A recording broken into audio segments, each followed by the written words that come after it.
Intermittent fasting जो कि बहुत ज़्यादा चर्चाओं में है, बहुत सारे लोग इसको बहुत अच्छा भी मानते हैं। कुछ लोग हैं जो कहते हैं नहीं, मतलब डायबिटिक पेशेंट के लिए ये सही नहीं है। बहुत सारे ऐसे लोग हैं जो कि नहीं कर पाते हैं। तो उनके लिए क्या कहना चाहेंगे कि क्या ये सही है, और अगर सही है तो इसका तरीका क्या है? इंटरमिटेंट फास्टिंग का मतलब होता है कि आप एक विंडो में खाते हैं, 24 आवर्स होते हैं, उसके एक विंडो में आप खाते हैं और एक विंडो में आप बिल्कुल नहीं खाते। तो वो आप ड्यूरेशन चेंज कर सकते हैं। तो जो एक नॉर्मल तरीका होता है खाने का वो होता है आप 12 आवर्स खाते हैं और 12 आवर्स आप नहीं खाते हैं जब आप सो रहे होते हैं, राइट जी। वो भी इंटरमिटेंट फास्टिंग है। So there is nothing new about intermittent fasting, it's just a newer name given to a better way of eating. I agree, but intermittent fasting को भी लोग एक्सट्रीम्स में ले जाते हैं। That is wrong. सबके लिए तो काम नहीं करता, किसी किसी के लिए काम करता है, किसी किसी के लिए नहीं काम करता। अगर सपोजिंग आप अभी ऐसा डाइट फॉलो कर रहे हो कि आप बहुत लेट तक खाते हो और सुबह उठते ही फिर खाना शुरू कर देते हो, तो डेफिनेटली आपको विंडो अपनी थोड़ी सी श्रिंक करनी चाहिए, ईटिंग विंडो, राइट। आप 7-8 बजे खाना बंद करो और सुबह 8-9 बजे से खाना शुरू करोगे, ऑटोमेटिक इंटरमिटेंट फास्टिंग हो गई आपकी।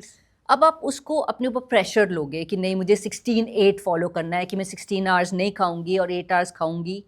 तो it might work for you, it might not work for you. Some people work well with discipline, some people take pressure with discipline, तो उनका cortisol level बढ़ जाता है, तो वो उल्टा हो जाता है, स्ट्रेस हार्मोन बढ़ जाते हैं, तो वो उल्टा असर पड़ना शुरू हो जाता है।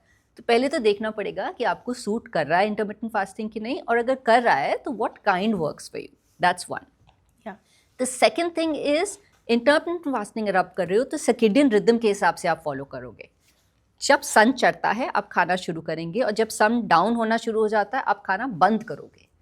ज़्यादातर मैं क्या देख रही हूँ, बिकॉज सूट करता है लोगों को, वो लेट खाना शुरू करते हैं, 12-1 बजे खाना शुरू करेंगे और रात के 9-10 बजे तक खाते हैं। सो वो तो आप एक रूल आप फॉलो कर रहे हो इंटरमिटेंट का, और दूसरा सर्केडियन रिदम का जो इक्वली इंपॉर्टेंट रूल है वो आप फॉलो नहीं कर रहे हो, तो वो बाउंस बैक करेगा आपके ऊपर। That's the second thing.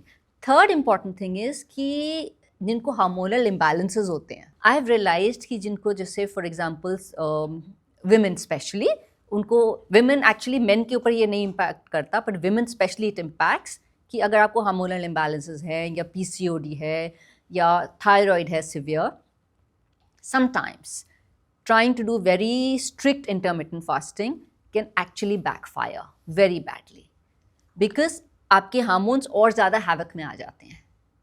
So when they get messed up further, weight loss की बजाय you might gain weight and maybe not lose weight and get frustrated, and then other symptoms might also begin.